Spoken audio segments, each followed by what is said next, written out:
کہ اب پاکستان جو ہے وہ لگتا ہے کہ گھاس ہی کھائے گا، اور اب سمے نے ثابت کر دیا کہ جو پاکستان کا حال ہے وہ واقعی ہی عملی طور پر بھی ان کی غریب عوام گھاس کھا رہی ہے، اور جو ان کی ایلیٹ ہے وہ گھاس چرا رہی ہے۔ یہ ایک ہمارا ایکسپریشن ہے کہ عقل سے پیدل لوگ گھاس چراتے ہیں۔ تو یہ ہے صورتحال جو ذوالفقار علی بھٹو نے گھاس کھانے کا خواب دیکھا تھا، وہ واقعی ہی پاکستان نے پورا کر دیا۔ بھارت نے پہلے ایٹامک ٹیسٹ 1974 میں کیے تھے، اور پھر دوسرے ایٹامک ٹیسٹ انہوں نے 1998 مئی کے مہینے میں پاکستان کے ٹیسٹ ہونے سے پہلے کیے تھے۔ یعنی 2 بار بھارت ایٹامک ٹیسٹ کر چکا ہے، 1974 اور 1998، اور پاکستان نے پھر 1998 28 مئی کو ایٹامک ٹیسٹ کیے، اور جو ان کے ایٹامک بم کے مانے جاتے ہیں خالق، ویسے تو کئی لوگ تھے اس میں، جو خالق مانے جاتے ہیں ڈاکٹر عبدالقدیر خان، میں ایک ناشر ہونے کے ناطے ان سے 1995 میں ملا تھا۔ میں اس زمانے میں پبلشر کے طور پر کتابیں چھاپتا تھا۔ یہ میں اپنا ایک جو پرسنل یادیں ہیں وہ بھی تازہ کر رہا ہوں۔ تو ڈاکٹر قدیر خان سے ملا اس لیے کہ مجھے کسی نے کہا کہ وہ بڑے پاپولر ہیں، ان کی کتاب آپ چھاپیں گے تو وہ بہت بکے گی، لیکن ان کی شاعری بھی بہت نکمی تھی، ان کی شخصیت بھی کافی نکمی تھی۔ اس میں ذرا بعد میں تبصرہ کروں گا۔ کچھ لوگ جو پاکستان کے ایٹامک بم کے خالق ڈاکٹر عبدالسلام کو قرار دیتے ہیں، جو نوبل لاریٹ ہیں، فزکس میں انہیں نوبل پرائز ملا تھا، احمدی جماعت سے یعنی احمدیہ اسلام سے ان کا تعلق تھا، اور پاکستان کے لوگ ان کو مسلمان نہیں مانتے تھے۔ میں نے ان کی کتاب پبلش کی تھی 1992 میں، آئیڈیلز اور ریالٹیز کا ترجمہ تھا، ارمان اور حقیقت کے نام سے، اور وہ پاکستان غالباً آخری بار تشریف لائے تھے یعنی 1990 میں، اور بھارت کا دورہ کر کے وہ پاکستان غالباً پہنچے تھے، تو تب میں نے ان سے ملاقات بھی کی تھی۔ ان کے بارے کہا جاتا ہے کہ وہ پاکستان کے ایٹامک بم کے پروگرام کے جو ایڈیولوگ ہیں، جنہوں نے آئیڈیا دیا تھا۔ میں نے ڈاکٹر عبدالسلام سے ذاتی طور پر 1990 میں پوچھا تھا کہ سر کیا یہ خبر درست ہے، تو انہوں نے کہا تھا کہ میں پاکستان کے ایٹامک بم بنانے کے آئیڈیا سے ایگری نہیں کرتا، میں صرف اور صرف ایٹامک انرجی کو سپورٹ کرتا ہوں، ایٹامک بم بنانے کے آئیڈیا سے میں ایگری نہیں کرتا۔ اس لیے مجھے انہوں نے بتایا کہ ذوالفقار علی بھٹو نے بھی ان سے رابطہ کیا تھا، ضیاء الحق نے بھی رابطہ کیا تھا، اور انہوں نے پاکستان کی ایٹامک بم بنانے کے سلسلہ میں مدد کرنے سے انکار کر دیا تھا۔ اس سلسلہ میں کئی کتابیں چھپ چکی ہیں۔ میں اپنا پرسنل جو ڈائلاگ ہے ڈاکٹر عبدالسلام کے ساتھ، وہ آپ کے ساتھ آن ریکٹ یہاں پہ شیئر کر رہا ہوں، اور میں ان سے ملا تھا، ایک بہت بڑھیا پوئٹ تھے پاکستان کے، شہزاد احمد صاحب کے گھر میں۔ اینی ہاؤ، یہ ساری باتیں میں کچھ پرسنل کنیکشن کے ساتھ شروع کر رہا ہوں آج کے ولاگ میں۔ اب میں جنرل سچویشن جو جیو پالیٹکس کی ہے اس کی طرف آتا ہوں۔ 27 برسوں کے بعد اب 28 مئی 2025 کو یہ جو مولوی ہے، جہادی ہے، لشکر طیبہ کا آدمی ہے، جو آپ کو سکرین پہ نظر آ رہا ہے، اس نے پرائم منسٹر مودی نے جو بات کی تھی 26 مئی کو کہ پاکستانی عوام ٹیررزم سے دور رہے، یا تو وہ روٹی کو ترجیح دیں یا پھر میری گولی کھانے کے لیے تیار رہیں، تو اب یہ 28 مئی 2025 کو پرائم منسٹر نریندر مودی کی بات کا جواب دیتے ہوئے کہتا ہے کہ ہم گولی کا جواب گولے سے دیں گے، بمبارڈمنٹ کریں گے۔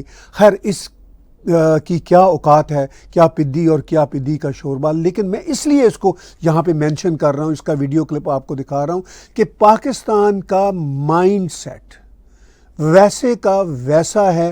7 مئی اور 10 مئی کی شدید ہار کے بعد بھی ویسے کا ویسا ہے پاکستان کا مائنڈ سیٹ۔ وہی جہادی، اور یہ آپ سکرین پہ دیکھ رہے ہیں کہ وہی جہادی جو پاکستان کہتا ہے کہ ہم نے ان کو بین کر دیا ہے، وہ جہادی آج بھی ان کے ساتھ تصویریں شیئر کر رہے ہیں۔ تو میں چاہتا ہوں کہ گولی کے جواب میں پرائم منسٹر مودی نے جو گولی کا ایک اشارہ دیا تھا، وہ اب کیا کہتا ہے۔ ایز یوزول پاکستان کا جو جہادی ریٹرک ہے اس کا سن لیجئے، اس مولوی کا جو لشکر طیبہ سے تعلق رکھتا ہے، لشکر طیبہ کا نام بھلے سے نہ ہو، کیا فرق پڑتا ہے؟ ویڈیو کلپ آپ سنیے۔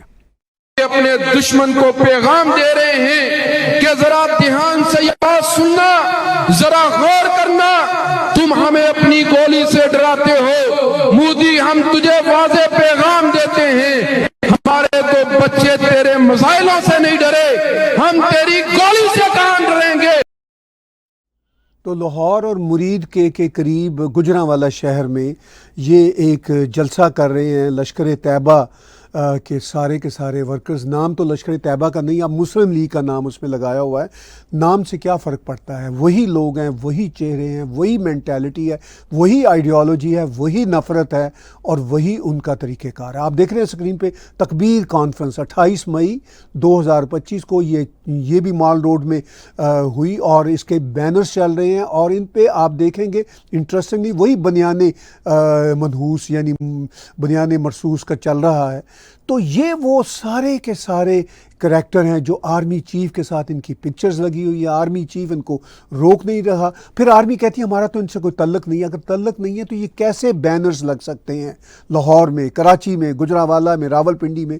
یہ کیسے بینر لگ سکتے ہیں جب پرائم منسٹر مودی پھر کہتے ہیں کہ بھئی آپ کی اسٹیٹ مشینری اور نان اسٹیٹ ٹیررسٹوں میں کوئی فرق نہیں ہے، وہ ایک ہی ہیں۔ تو یہ ثابت ہو رہا ہے ان کے جو بینرز چل رہے ہیں، جو بل بورڈ چل رہے ہیں، ایک طرف جرنیلوں کی پکچرز لگی ہوئی ہے، ایک طرف ان جہادیوں کی پکچرز لگی ہوئی ہے۔ اب میں وہ ڈاکٹر قدیر کی باتیں بھی کچھ آپ کے ساتھ شیئر کر رہا ہوں۔ ڈاکٹر قدیر خان وہ کریکٹر ہیں جو شاعر بھی ہوا کرتے تھے اور جو یہ کہتے تھے کہ میں فخریہ پٹھان ہوں، بس ہمارے آباء و اجداد بھوپال چلے گئے تھے مگر ہم میں پٹھانوں والا وہی جذبہ ہے جو اس شخص میں ہے۔ یہ غالباً پنجابی ہے، یہ شاید پٹھان نہیں ہے، جہادی جو آپ کو سکرین پہ نظر آ رہا ہے وہ یعنی وہی جذبہ ڈاکٹر قدیر جیسا جو نیوکلیئر سائنٹسٹ ہے، کتنی جاہلانہ باتیں کر رہا ہے۔ میں جب اس سے ملا 1995 میں تو میں نے تب طے کیا کہ اس شخص کے ساتھ تو بات نہیں کی جا سکتی۔ خیر 1998 کو پاکستان نے اٹامک ٹیسٹ کیا، اگست 1998 کو میں نے پاکستان چھوڑ دیا۔ جب 1998 کو پاکستان نے اٹامک ٹیسٹ کیا تو میرے پاکستان کے پبلشنگ کمپنی سے پاکستان کے اٹامک ٹیسٹ کے خلاف لکھا گیا، میرے اوپر عذاب آ گیا۔ پھر اس کے ساتھ ساتھ میں نے جو ایک بک پبلش کی تھی پاکستان میں انٹیلیجنس ایجنسیوں کا سیاسی کردار، 93 اور 94 میں اس کے کئی ایڈیشن شائع کیے، انہوں نے بھی میری زندگی کو عذاب میں ڈال دیا۔ I left Pakistan for ever in August 1998 and never went back to Pakistan and had no intention going back to Pakistan till my last breath. یہ میں بھی انڈرٹیکنگ دے رہا ہوں۔ تو یہ ہے سچویشن پاکستان کی۔ تو وہ جو 28 مئی کا اٹامک ٹیسٹ ہے یہ انہوں نے کیا۔ اس کے بعد ڈاکٹر قدیر خان نیوکلیئر سائنٹسٹ جس کو بعد میں مشرف نے ہاؤس اریسٹ کر دیا، امریکنز نے کہا کہ یہ خطرناک آدمی ہے، ہم اس کے سر پہ باؤنٹی رکھیں گے، اور وہ ہاؤس اریسٹ رہا آلموسٹ میرے خیال ہے مرتے دم تک۔ اور وہ شخص کے بارے میں کہا جاتا ہے، امریکنز نے کہا کہ اس نے نارتھ کوریا کو بھی نیوکلیئر بامب کی ایکسپرٹیز دی تھی، ایران کو بھی دی تھی۔ یہ پاکستان کا پورا اٹامک بم بنانے کے فاؤنڈر کا حال تھا۔ میں پرسنلی ان سے مل چکا ہوا ہوں اور ایک بار نہیں 2-3 بار۔ اس قدر ڈفر شاعر تھا، بیکار شاعر اور بالکل ڈفر آدمی، اور یہ ہیں جو پاکستان کے اٹامک بم بناتے تھے۔ میں اس کا پرانا ویڈیو کلپ جب انہوں نے اٹامک ٹیسٹ کیا تھا سوشل میڈیا سے لے کے میں اس کی کرٹسی کے ساتھ آپ کے ساتھ شیئر کرتا ہوں۔ آپ ذرا مائنڈ سیٹ سن لیجیے اس کا۔ ہم پٹھان یوسف زئی ہیں اور ہمارے خون میں ملاوٹ نہیں ہے۔ ہم لوگ آج سے 300 سال پہلے ہمارے آباء و اجداد بھوپال گئے تھے اور آج تک ہمارے خون میں کسی قسم کی ملاوٹ نہیں ہے۔ تو ہمارا خون اسی طرح جوش مارتا ہے، اسی طرح ہم لڑنے مرنے کو تیار ہیں، اور اسی وجہ سے ہم نے پاکستان کو ایک ایٹمی قوت بنایا کہ کسی کے آگے سر نہ جھکا سکے۔ تو یہ تب کا پرانا 27 سالہ پرانا ویڈیو کلپ ہے جو سوشل میڈیا پہ موجود ہے۔ آپ دیکھ رہے ہیں کہ وہ کہہ رہے ہیں میں پٹھان ہوں، اس نے پگڑی پہنی ہوئی ہے۔ جب میں سے ملا تھا تو کوئی یہ پٹھانوں والی بات نہیں کر رہا تھا۔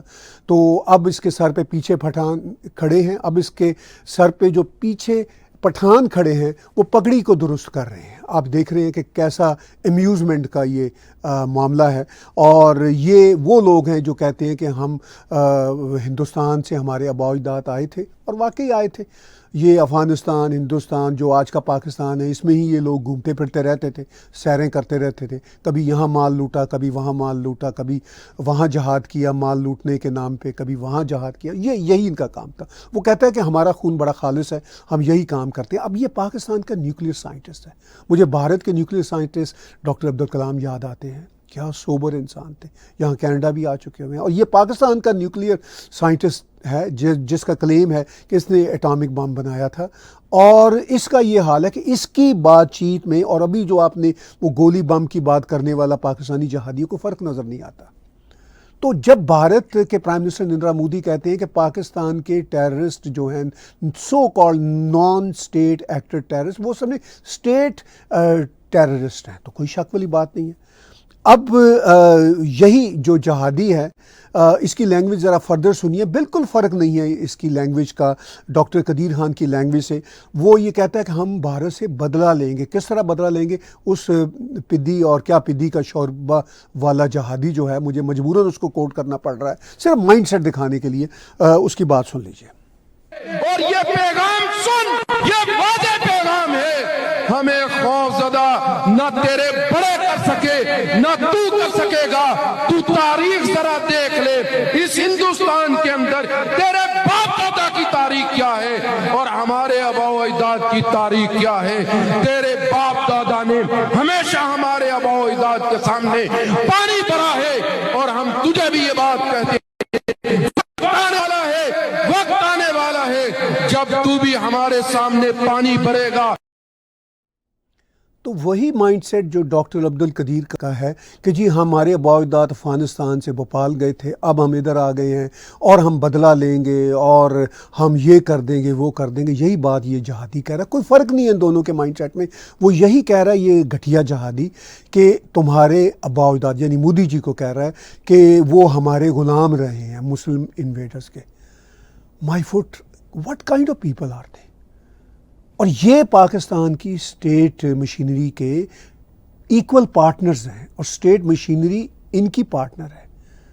اور یہ یوم تکبیر منا رہے ہیں. یہ پاکستان کے جرنیل آپ کو سکرینوں پہ دیکھ رہے ہیں اور یہ باتیں کر رہے ہیں. میں اس جہادی کا ایک اور کلپ بھی آپ کے ساتھ شیئر کرنا چاہتا ہوں. پاکستان میں چونکہ اچھلنے کودنے کا بہت رواج ہے، بڑی بڑکیں مارنے کا بہت رواج ہے، تو انہی بڑکوں کے کانٹیکس میں وہ یہ بھی بڑک مارتا ہے کہ بنگلہ دیش میں مودی ہم نے تمہیں ہرا دیا.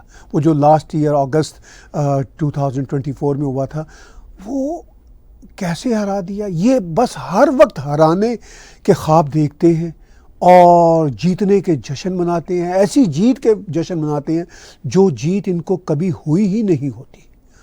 اور یہ بڑکے مارتے ہیں اور ایسی چھوڑتے ہیں کہ جیسے ان کی وجہ سے سب کچھ ہو رہا. اب یہ کہہ رہا ہے کہ بنگلہ دیش میں جو اسلامزم آ رہا ہے اس میں ہم نے کردار ادا کیا تھا. بنگلہ دیشی اسلامسٹ ہیں، وہ خود کفیل ہیں اپنی گھٹیا حرکتوں کے. تو پاکستان سے بنگلہ دیشی کیوں امپورٹ کریں گے؟ وہ خود کفیل ہیں اپنے جہادی جذبوں میں. تو مگر یہ اپنی بڑکے مارنے سے باز نہیں آتے. تو میں مجبوراً نہ چاہتے ہوئے بھی اس جہادی کا ایک اور ویڈیو کلپ جو بنگلہ دیش کے حوالے سے وہ بیان کرتا ہے پیش کرتا ہوں آپ کے ساتھ. تو جانتا ہے کہ ہم نے پچھلے سال کے اندر تجھے بنگلہ دیش میں شکست دی. مودی تو جانتا ہے بنگلہ دیش میں تجھے شکست ہم نے دی ہے. پاکستان کا سب سے بڑا ٹیررسٹ حافظ سعید جو وانٹڈ ہے امریکہ کو بھی، یونائٹڈ نیشن کو بھی اور بھارت کو بھی آف کورس، اور وہ کھلے عام پھر رہا ہوتا ہے اور اس کو کہتے ہیں جی ہم نے ہاؤس اریسٹ کیا. امریکہ نے باؤنٹی رکھی ہوئی ہے، یو این او نے باؤنٹی رکھی ہوئی ہے. اب کوئی امریکہ سے پوچھے، یو این او سے پوچھے کہ بھئی اس کی تلاش کے لیے باؤنٹی رکھنے کی کیا ضرورت ہے؟ پاکستان کے جرنیل کو فون کر کہو کہ ہمارے حوالے کرے. جو باؤنٹی ہم نے رکھی ہوئی ہے پاکستان کے جرنیل کو، جو بھی ملینز ڈالرز ہیں ان کے حوالے کرے. پرہیپس میرا خیال ہے $10 ملین ہے. تو بڑی خوشی سے کوئی نہ کوئی پاکستانی جرنیل اس کو امریکہ کے حوالے کر دیں گے، مگر امریکہ کے بھی اپنے ہی ایجنڈے ہوتے ہیں، وہ اپنی جگہ پہ. اب یہی جہادی، میں چھوٹا سا ویڈیو کلپ ان کے حوالے سے شیئر کرتا ہوں. اسی یوم تکبیر کے موقع پر یہ حافظ سعید کی شان میں بھی نعرے لگا رہے ہیں اور مودی جی کو بھی للکار رہے ہیں. اچھا، مودی جی کو ان کے للکارنے سے کوئی فرق نہیں پڑتا، وہ بیٹھ کے ہنستے ہوں گے، کہہ کے لگاتے ہوں گے، وہ کہتے ہوں گے کہ یہ احمقوں کا دیش ہے اور اسی لیے اب مجھے اس دیش کے لوگوں کو وارننگ دینی پڑ رہی ہے، اس دیش کی آرمی کو وارننگ دینی پڑ رہی ہے. تو لیکن یہ اپنے نعرے لگا رہے ہیں کہ حافظ سعید ہم تمہارے ساتھ ہیں، اور پتہ نہیں کیا کیا یہ وہاں پہ ہذیان گوئی کر رہے ہیں. میں چاہتا ہوں کہ یہ بھی ایک چھوٹا سا کلپ آپ کے ساتھ شیئر کر لوں. یہ بننے والا ملک آپ کی خوابوں میں بھی انشاءاللہ نہ مٹے گا، نہ مٹا سکیں گے. دنیا کے نقشے سے انشاءاللہ ہندوستان مٹے گا، اسرائیل مٹے گا. پاکستان کل بھی زندہ باد تھا، پاکستان آج بھی زندہ باد ہے. پاکستان کا مطلب کیا؟ پاکستان کا مطلب کیا؟ پاکستان کا مطلب کیا؟ حافظ سعید سے اسلام کیا؟ خالد رسول سندھو سے اسلام کیا؟ راجد علی سندھو سے اسلام کیا؟ تقدیر کو دیکھتے ہیں حافظ سے اسلام کیا؟ حمید رسول دوتے سے اسلام کیا؟ شوکت علی سے اسلام کیا؟ نعرہ تکبیر. یہ جو چھوٹے چھوٹے ویڈیو کلپس میں نے آپ کے ساتھ شیئر کیے، یہ ٹویٹر سے لیے اور آسینٹ ٹی وی کی کرٹسی کے ساتھ ان کی طرف سے یہ ٹویٹر پہ وائرل ہیں یہ ویڈیوز. اب یہ جہادی کہہ رہے ہیں کہ پاکستان کا مطلب کیا، لا الہ الا اللہ، یعنی وہی جو 1940s میں شروع ہوا تھا اور ابھی تک چلی جا رہا ہے. اور پھر حافظ سعید سے رشتہ کیا؟ تو حافظ سعید جو وانٹڈ ہیں اس کے ساتھ یہ رشتے کس طرح اسٹیبلش کرتے ہیں ہر لمحے. تو کیا کوئی فرق نظر آتا ہے ان جہادیوں کا پاکستان کی آرمی سے؟ کوئی ڈسٹنس پہ ہیں؟ بالکل ڈسٹنس پہ نہیں ہے. پورے پاکستان میں بل بورڈز لگے ہوئے ہیں، یہی جہادی، ان کی تنظیمیں، ان کے چہرے نئے نئے ناموں کے ساتھ آرمی جرنیلوں کے ساتھ لگے ہوئے ہیں. اور آرمی جرنیل بڑے خوش ہیں. کسی آرمی جرنیل نے روکا ہے ان کو وہ بل بورڈ لگانے سے؟ یا اگر لگ گئے ہیں تو کسی آرمی جرنیل نے کوئی سٹیٹمنٹ دی کہ یہ کون ہے؟ ہم تو نہیں جانتے، ہم تو اپنے آپ کو ڈسٹنس کرتے ہیں. ڈسٹنس کیسے کر سکتے ہیں وہ اپنے آپ کو؟ وہی ہیں یہ جتنا جہادی نیٹ ورک ہے وہ پاکستان آرمی ہے. اس میں واقعی کوئی اسٹیٹ ایکٹرز یا نان اسٹیٹ ایکٹرز کا معاملہ نہیں ہے. یہی پاکستان آرمی، یہی عاصم منیر، یہی ان کے سارے لوگ بیٹھے ہوئے ہیں. یہ یہاں اندر دفتروں میں بیٹھ کے خاکی وردیاں پہنے ہوئے ایلیٹ بنے بیٹھے ہیں. باہر دیکھ لیجئے یوم تکبیر کا بورڈ لگا ہوا ہے اور وہی سارے جہادی ایک طرف ہیں اور دوسری طرف سارے آرمی جرنیل ہیں. اور پھر یہ کہتے ہیں کہ ہمارا تو ان سے کوئی تعلق نہیں، ہم نے تو ان کو بین کیا ہوا. دنیا کو نظر نہیں آ رہا کہ یہ کیا ڈرامہ ہے، مگر دنیا خاموشی سے دیکھ رہی ہے، انجوائے کر رہی ہے. جب پاکستان ناقابل تسخیر بنا، اس طرح کے بینر چلے ہوئے اور یہ ان کا حال ہے. اب پاکستان کے صرف جہادی لوگوں کی ہی بڑی بڑی باتیں نہیں ہیں. پاکستان کا جو پرائم منسٹر ہے وہ بھی ان سے کم نہیں ہے. جہاں جرنیل اور جہادی ایلیمنٹس ایک ہی پیج پہ ہیں، وہاں پرائم منسٹر بھی اسی پیج پہ ہے، وہاں کے جرنلسٹ بھی اسی پیج پہ ہیں، وہاں کے پروگریسو سو کالڈ لبرل بھی آلموسٹ اسی پیج پہ ہیں. یہ تو بات اب ریسنٹلی ثابت ہوگی. جن لبرلز اور پروگریسو کو ہم اپنے ٹیلی ویژن پہ جگہ دیتے تھے، ہمارے ٹیلی ویژن پہ وہ آ کے شو کیا کرتے تھے، وہ سارے کے سارے ایکسپوز ہو گئے. اب ان سب کو ہم نے بین کر دیا ہے. اور یہ جو ہے پورے کا پورا جو ڈرامہ ہے یہ آپ دیکھ رہے ہیں صبح و شام. اور پھر پاکستان کہتا ہے ہمارا کیا تعلق، ہمیں ثبوت دے، دنیا میں ثبوت دے کہ ہمارا ٹیررسٹوں کے ساتھ کوئی تعلق ہے. آپ دیکھ رہے ہیں تکبیر کانفرنس کے وہ چل رہے ہیں بل بورڈز، اور سارے پرائم منسٹر ہو، جرنیل ہوں، جہادی ہوں، ایک ہی صف میں کھڑے اور یہ سارے کا سارا نظام چل رہا ہے. اب شہباز شریف اپنے chief the army staff field marshal Asim Munir کی انگلی پکڑ کر یا ان کی انگلی پکڑ کر 4 ملکوں کے دورے پر گئے تھے اور واپس لوٹے ہیں. اور وہاں پہ انہوں نے آخری دن کہا کہ جی اب بھارت نے تو ہمارے اوپر برہموس میزائل بھی چلا دیے تھے. بڑا خطرناک یہ کام ہے چونکہ برہموس میزائل جو ہے بہت ہی ہائی ٹیک سپر ٹیک میزائل ہے. اور اب وہ ماننے پہ مجبور ہیں، اور ساتھ ساتھ وہ کہتے ہیں ہم نے جیت لی ہے جنگ، ہماری آرمی جو ہے وہ اس نے فتح کر لی ہے اور پتہ نہیں ہم نے کیا کچھ کر لیا. وہ باتیں بھی شہباز شریف بھی ویسے ہی کرتا ہے جیسا یہ جہادی کرتا ہے، کوئی فرق نہیں ہے. یعنی کمال ہے پاکستان میں ٹائی لگائی ہوئی ہو شہباز شریف نے، یا اس جہادی نے جو جہادی حلیہ اس کا ہے وہ آپ دیکھ رہے ہیں، یا آرمی نے خاکی وردی پہنی ہو اور خاکی اس کے بوٹ ہوں اور ہر چیز چمک رہی ہو، مگر عقل سب کی اسی طرح ماند ہے جس طرح سب کی عقل ماند ہے. شہباز شریف کی بھی بات سن لیجئے. But before that hour reached, India again launched missile attacks, BrahMos, and hit Pakistan's various provinces, including airport in Rawalpindi and other places. تو وہ کہہ رہا ہے کہ India launch missile attack. Shehbaz Sharif Pakistan کا پرائم منسٹر، یہ حال ہے اس کا، یعنی خود ہی مان بھی رہا ہے اور ساتھ ساتھ پیچھے کہہ رہا تھا کہ جناب ہم نے تو چھکے چھڑا دیے اور ہماری بہادر فوج نے تو ایسا بھارت کو جواب دیا کہ ہم نے تو 1971 کی جو ہار تھی وہ بھی بھلا دی، اس کا بھی بدلہ لے لیا. اچھا 1971 کی وار تو ان کے لیے ہیومیلیشن کی ایک بہت بڑی جو تھی وہ کڑی تھی ان کی زندگیوں میں، اس کو بھی یہ کبھی کبھی کہتے ہیں کہ ہم نہیں ہارے تھے. Can you believe it? خیر اس سے کیا فرق پڑتا ہے، اس میں ہم انجوائے ہی کر سکتے ہیں ساری صورتحال کو. اب پاکستان کے joint chief the staff general Sahir نے 30 مئی کو راٹرز کے غالباً کسی رپورٹر سے بات چیت کرتے ہوئے کچھ باتیں کہیں اور وہ سوشل میڈیا پہ وائرل ہیں. میں سوشل میڈیا کی کرٹسی کے ساتھ 1 بائی 1 ان کے 2 کلپ یہاں پہ شیئر کرتا ہوں. تو پہلے دیکھتے ہیں ان کا ایک کلپ وہ کیا کہتے ہیں. We are coming back to we have almost come back to pre-22nd April situation. Okay. When we say that the presence of troops on the borders, it is almost we are approaching that, or we must have approached that by now. And India as well, both sides? Yes, both sides. Okay, it so has both to be sides are in the process of Yes, both sides. Both sides. تو پاکستان کے joint chief the army staff general Sahir Shamshad نے کہا کہ ہم اب واپس آ چکے ہیں بھارت اور پاکستان کی فوجیں پہلگام کے ٹیررسٹ اٹیک کے بعد. یعنی وہ یہ پیغام دینے کی کوشش کر رہے ہیں کہ بھئی اب ہم بالکل نارملسی کی طرف واپس جا رہے ہیں، کوشش کر رہے ہیں کہ جائیں اسی پوزیشن میں جو پہلگام کے ٹیررسٹ اٹیک سے پہلے والی سچویشن تھی، پوزیشن تھی. تو وہ ایک طرح سے یہ کہہ رہے ہیں کہ ہم یہ افورڈ نہیں کرتے. آگے چل کے وہ پھر اس کنسرن کو بھی دہراتے ہیں. وہ کہتے ہیں کہ بھئی یہ جو ایسکلیشن ہے دونوں دیشوں کے بیچ، اب اس کے امکانات بہت بڑھ گئے ہیں.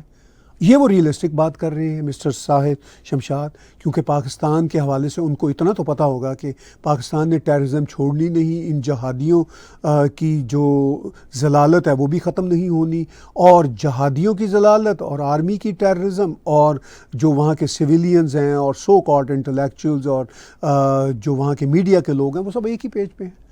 تو وہ اب یہ کہہ رہا ہے کہ یہ آگے سچویشن اور خطرناک ہو سکتی ہے، ایسکلیشن ہو سکتی ہے. تو یہ بات پاکستان آرمی ریئلائز کر رہی ہے.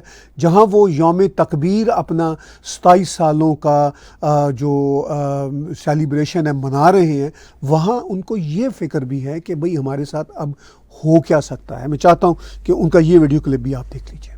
This was, I would say, an escalation, an escalatory war which has downgraded or which has lowered the threshold. And when I say it has lowered the threshold, previously, we used to be confined to the disputed territory. This time it has been in the international border. And now in the future even, it will not be restricted to the disputed territory. It would come down to whole of India and whole of Pakistan. Rather, the cities were targeted first and the international border and the line of control were targeted later. So this is a very dangerous trend. And it will affect, I would say, the investments, the trading, and even the potential of 1.5 billion people who are there. Pakistan کا یہ army general جہاں پہ مان رہا ہے کہ اب escalation کے جو چانسز ہیں وہ اور بڑھ گئے ہیں، کیونکہ ان کو پتہ ہے کہ ان کی حرکتیں تو رکنی نہیں، ٹیررزم کا کوئی نہ کوئی ایکٹ ان سے ہو جانا ہے. تو پھر وہ ساتھ ساتھ یہ بھی کہہ رہا ہے کہ اب یہ ڈسپیوٹڈ ٹیریٹری نہیں ہے صرف دو دیشوں کے بیچ، یہ اب انٹرنیشنل بارڈر بن چکا. اچھا، یہ پاکستان کی ایک بہت بڑی یہ خواہش ہے کہ کسی طرح سے اس کو انٹرنیشنلائز کر سکیں. اور ابھی بھی جب یہ پہلگام کا اٹیک ہوا، اس کے بعد یہ ساری کی ساری ٹینشن ہوئی جو اینڈڈ اپ ان اے وار، تو اس کے بعد پاکستان کا یہ پوائنٹ ہوا ہم نے انٹرنیشنلائز کروا دیا کشمیر کے معاملہ کو. بھئی انٹرنیشنلائز تو آپ ہر بار کرواتے ہیں، ہر ٹیررزم کے بعد کشمیر کا نام آتا ہے دنیا کے میڈیا میں، دنیا کے ورلڈ لیڈرز کی زبانوں پہ. تو کیا آپ سمجھتے ہیں اس طرح وہ انٹرنیشنلائز ہو جاتا ہے؟ اس طرح وہ انٹرنیشنلائز تو نہیں ہوتا، نہ ہو سکتا. پھر پاکستان نے پچھلے دنوں ایک حربہ اور اپنایا، پہلے بھی وہ حربہ اپنا چکے ہیں. یہ حربہ تھا کہ جی کشمیر میں صرف اور صرف بھارت اور پاکستان ہی پارٹیز نہیں ہے، چائنا بھی پارٹی ہے. اب چائنا والے کھل کے کہیں نا کہ ہم پارٹی ہیں، تو پھر بھارت اس کے مطابق ان سے بات کرے گا. اب چائنا والے شاید ان کو کہہ دیتے ہیں تم یہ کہہ دو، یا یہ بول دیتے ہیں، چائنا والے چپ رہتے ہیں. تو اس طرح تو یہ ٹرائی لیٹرل مسئلہ نہیں بن سکتا. اب اس کو یہ ٹرائی لیٹرل بھی نہیں مان رہا جنرل، وہ تو کہہ رہے ہیں کہ یہ انٹرنیشنل بارڈر ہے، انٹرنیشنل ایشو ہے. تو بھئی یہ تو آپ صبح و شام یہی کہتے ہیں انٹرنیشنل. ہر دفعہ آپ یونائٹڈ نیشن کی جنرل اسمبلی کے اجلاس میں اس کو انٹرنیشنلائز کرنے کی کوشش کرتے ہیں، اور کشمیر کا نام جو ہے انٹرنیشنل میڈیا پہ، ویسٹرن میڈیا پہ، ورلڈ لیڈر کی زبان پہ ہر بار آپ چڑھانے کی کوشش کرتے ہیں. اور وہ آپ کی بات سن کے کبھی کبھی اس کا نام لے بھی لیتے ہیں، مگر اس سے فرق کیا پڑتا ہے؟ وہ کوئی بھی انٹرنیشنل دیش بیچ میں تو نہیں کودتا. زیادہ سے زیادہ ٹرمپ نے 2 بار کہا کہ جی میں میڈیشن کرا سکتا ہوں. تو ٹرمپ کی بات تو خود امریکن نہیں سنتے، اور اگر ٹرمپ کہہ بھی دے، امریکن سن بھی لیں، تو ہو کیئرس والی بات ہے. بھارت کا صاف پوائنٹ آف ویو ہے کہ یہ مسئلہ ہمارے اور پاکستان کے بیچ میں ہے، اور اس پہ پرائم منسٹر نریندر مودی نے پچھلے دنوں کہا تھا کہ بات اگر ہوگی تو صرف POK کے کانٹیکس میں ہوگی. تو یہ ہیں وہ معاملات جو یوم تکبیر کے ساتھ جڑے ہوئے ہیں. پاکستان نے 28 مئی کو یوم تکبیر منایا، 27واں ان کا جو تھا اینیورسری تھی بم پھاڑنے کی، بم ٹیسٹ کرنے کی، اور بہت اس پہ وہ لڈیاں ڈالتے ہیں، بڑے خوش ہوتے ہیں، ڈھول بجاتے ہیں. اور ابھی چونکہ مئی میں ہی وہ ایک اور ہار سے انٹروڈیوس ہوئے ہیں، ایک بری طرح کی ہار ان کو ملی، تو اس کو انہوں نے جیت میں بدلنے کی کوشش کی ہے اور کر رہے ہیں. خیر وہ اپنی طرف سے اس کو جیت کیا گولڈ میڈل بھی پہنا دیں تو ہو کیئرز. جو گراؤنڈ ریالٹیز ہیں وہ تو گراؤنڈ ریالٹیز رہیں گی. تو میں نے اپنے پرسنل ٹچ کے ساتھ بھی جو 27 سال پہلے جو کچھ ہوا اٹامک ٹیسٹ کے سلسلہ میں، as a journalist, as a writer, میں نے کیسے اس کو آبزرو کیا. تو یہ وہ کریکٹرز ہیں جو آپ کو الٹیمیٹلی جہادیوں کے کریکٹرز میں بدلتے ہوئے نظر آتے ہیں. اور بائی دا وے جہادی یہ خود بھی کریکٹر تھے، چاہے ان کے جرنیل ہوں، چاہے ان کے جہادی ہوں. ایک بیچارے ڈاکٹر عبدالسلام تھے جو نیوکلیئر سائنٹسٹ تھے، نوبل لاریٹ تھے، احمدی کمیونٹی سے تعلق رکھتے تھے. پورے پاکستان نے ان کو نہ مانا، مسلمان نہ مانا. لیکن یہ ایک الگ مسئلہ ہے کہ اب احمدی بھی جو ہیں ان کا پاکستان میں اتنا برا حال ہوتا ہے، وہ پھر بھی پاکستان کے ہی مامے بنے رہتے ہیں. تو میں اس میں کیا کر سکتا ہوں؟ ہم تو احمدیوں کے ساتھ جو زیادتی ہوتی ہے اس زیادتی کے خلاف آواز اٹھاتے ہیں. مگر پاکستان میں جو اور طبقے ہیں جن کے ساتھ زیادتیاں ہوتی ہیں، جیسے بلوچ ہوں، پشتون ہوں، مہاجر ہوں، ان کے خلاف جو کچھ ظلم ہوا احمدیوں نے کبھی ان کا ساتھ نہیں دیا. یہ میں گلہ احمدی دوستوں سے کرتا رہتا ہوں.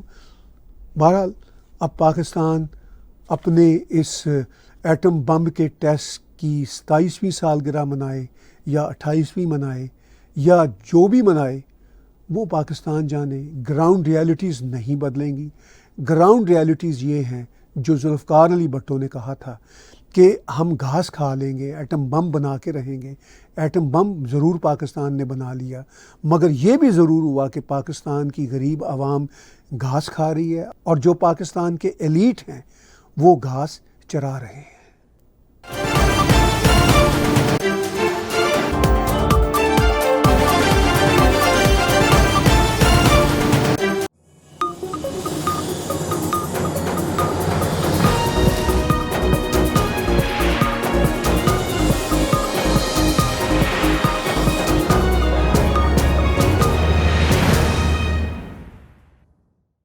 Subscribe TAG TV YouTube channel and press the notification button.